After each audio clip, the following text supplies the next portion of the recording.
Right. మొత్తం మీద ఆ ప్రణయ్ కేసులో కూడా నిందితులకు శిక్ష పడంతో కూడా ప్రణయ్ తల్లిదండ్రులంతా కూడా మిర్యాలగూడలో ప్రణయ్ సమాధి వద్ద కూడా ప్రత్యేకమైనటువంటి ప్రార్థనలు చేస్తూ భావోద్వేగానికి లోనై హర్షం వ్యక్తం చేస్తున్నటువంటి పరిస్థితి అయితే కనిపిస్తుంది. ఏటు సుభాష్ శర్మకు ఆ ఉరి శిక్ష విధించడం జరిగింది. మిగతా నిందితులంతా కూడా జీవిత ఖైదు విధించడం జరిగింది. కొద్దిసేపు క్రితమే మారుతిరావు సోదరుడు ఎవరైతుందో శ్రవణ్ భార్య పిల్లలు ఇక్కడికి వచ్చి కూడా కన్నీరు మున్నీరుగా విలపిస్తున్నటువంటి పరిస్థితి అయితే కూడా చూడడం జరిగింది. అయితే మొదటి నుంచి కూడా ప్రభుత్వం ప్రత్యేకంగా కూడా ఎవరైతే ఆ పీపీని నియమించిందో మొదటి నుంచి కూడా ప్రణయ్ హత్య కేసు నుంచి కూడా వాదనలు వినిపిస్తున్నటువంటి దర్శనం నరసింహ గారు ఉన్నారు. చెప్పండి, ఈ కేసు మొదటి నుంచి కూడా మీకు ప్రత్యేకంగా కూడా ప్రభుత్వం అప్పగించి మొదటి నుంచి కూడా వాదనలు వినిపిస్తున్నారు. ఇవాళ ఒకరికి ఉరిశిక్ష పడంతో పాటు మిగతా వారి అందరూ కూడా జీవిత ఖైదు పడినటువంటి పరిస్థితి. ప్రణయ్ ఫాదరు పెరుమల్ల బాలస్వామి నన్ను స్పెషల్ పబ్లిక్ ప్రాసిక్యూటర్ గా ఎంపిక చేయాలని చెప్పి SC/ST యాక్ట్ ప్రకారము జిల్లా కలెక్టర్ గారికి అభ్యర్థించారు. ఆయన అభ్యర్థన మేరకు జిల్లా కలెక్టర్ గారు 2/12/2019లో నన్ను స్పెషల్ పబ్లిక్ ప్రాసిక్యూటర్ గా నియమించడం జరిగింది. నేను ఈ ఛార్జ్ తీసుకున్న వెంటనే అప్పటికే మారుతిరావు బెయిల్ పైన వచ్చిన తర్వాత అమృతవర్షిని తన ఇంటికి తీసుకురావడానికి రాయబారంగా పంపుతున్నప్పుడు ఆనాటి ఉన్నటువంటి SP గారు ఆయనపై కదలికలు పెట్టి ఆయన పైన FIR ఇష్యూ చేయడంతో నేను క్యాన్సిలేషన్ ఆఫ్ బెయిల్ నుంచి నా ప్రస్తావన మొదలైంది. మారుతిరావు బెయిల్ క్యాన్సిల్ చేయాలని చెప్పి వాదనలు వినిపించాను. ఆనాటి నుంచి ఆ తర్వాత ఈ కేసులో 3/1/2022 నుంచి సాక్ష్యాలు కోర్టులో నమోదు చేయడం మొదలైంది. అప్పుడు భవాన్ మేడం గారు honourable judge SC/ST PO act cases Nalgonda, అప్పుడు భవాన్ మేడం గారు ఉన్నారు. అప్పుడు ఆమె ఇందాక మీరు ఒకటి చాలా క్లియర్ గా చెప్పడం జరిగింది. ప్రధానంగా ఏటు సుభాష్ శర్మకే ఉరిశిక్ష పడడానికి కూడా క్లియర్ గా అతను స్పాట్ లో ఉన్నారు. దానికి అప్పుడు ఆ ప్రణయ్ యొక్క తల్లిదండ్రులు చూడడం జరిగింది. అదేవిధంగా అమృత కూడా అక్కడ ప్రత్యక్షంగా చూసి ఆ ఎవిడెన్స్ ని కోర్టు కలెక్ట్ చేయడం జరిగింది. అందులో భాగంగా అతనికి ఉరిశిక్ష విధించారని కూడా మీరు చెప్పండి.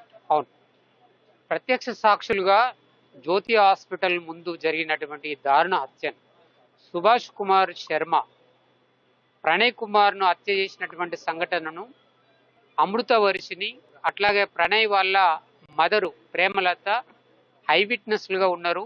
సంఘటనను వాళ్ళు కళ్ళతో స్పష్టంగా చూసినది.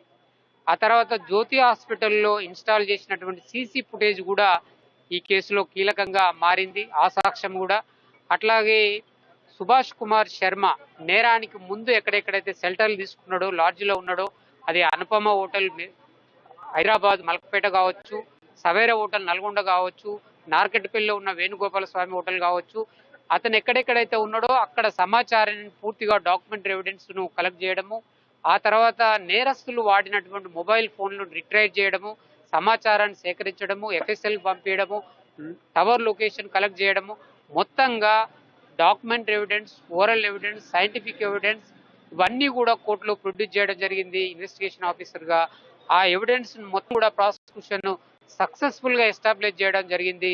దాదాపు 78 మంది సాక్షులను విచారించడం జరిగింది.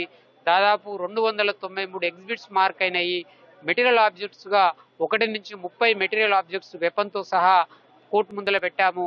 అన్నిటి పట్ల అందరి సాక్ష్యాలను పరిగణలోకి తీసుకొని కోర్టు వారు ఏదైతే చార్జెస్ ఫ్రేమ్ చేశారో ఆ ఫ్రేమ్ చేసినటువంటి సెక్షన్లు 302, red with 34, 120B, red with 109, అట్లాగే 325 ఆఫ్ SC/ST PO యాక్ట్, ఈ సెక్షన్లన్నిటినీ కూడా కోర్టులో సక్సెస్ఫుల్ గా వితౌట్ ఎనీ రీజనబుల్ డౌట్ లేకుండా పకడ్బందీగా ప్రాసిక్యూషన్ ఎస్టాబ్లిష్ చేసినాం. కాబట్టి ఇవాళ ఏటు ఎవరైతే పాశవికంగా ప్రణయ్ని హత్య చేశాడో పట్టపగలు అతనికి ఉరిశిక్ష ఖరారు చేయడం జరిగింది. అదేవిధంగా ఏటుకి ఉరిశిక్ష పడింది. మిగతా వారంతా కూడా జీవిత ఖైదు విధించారు. వాళ్ళు హైకోర్టుకు వెళ్లే వెసులుబాటు కూడా కల్పించినట్టు. ఖచ్చితంగా ఈ తీర్పు మీద హైకోర్టులో అప్పీల్కు వెళ్లేటువంటి రైట్ ఆఫ్ ది అక్యూజ్డ్ నెల రోజుల లోపల వాళ్ళు హైకోర్టులో అప్పీల్ చేసుకున్నటువంటి వెసులుబాటు వాళ్ళకు ఉంటుంది.